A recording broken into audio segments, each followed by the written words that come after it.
Terkejut bila dengar berita kata Willa mati dah seserah. Allah nak ayat kata dia buat main-main boleh dengan kematian seseorang sao. Jadi nak ayat dulu kata Willa ni tak ada mati lagi. Jadi tadi sana kita ada litah poh lah. Dia katanya innalillahi wa inna ilaihi rajiun. Willa tu mati dah sao. Banyak poh kita tengok tu, banyak lah orang duk poh tu. Kita pun duk tak sang kita duduk tempat tu umur dalam kawasan Willa tu.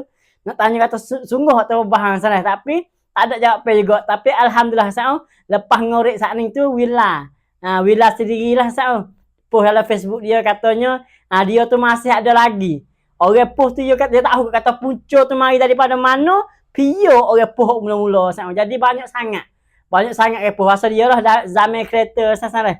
Bila seorang post keburukan, kematian apa saja pun berkenaan dengan orang, lebih-lebih lagi orang soho sana. Mari dah. Allah nak kata dah.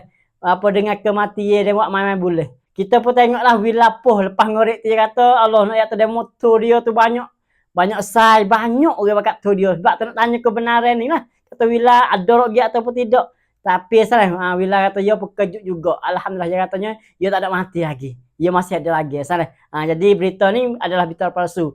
Berita main-main. Janganlah kita buat main-main macam ni sebab tu kematian seorang tu bukan benda main-main. Salah. Sekadar selesai. Wassalamualaikum warahmatullahi wabarakatuh.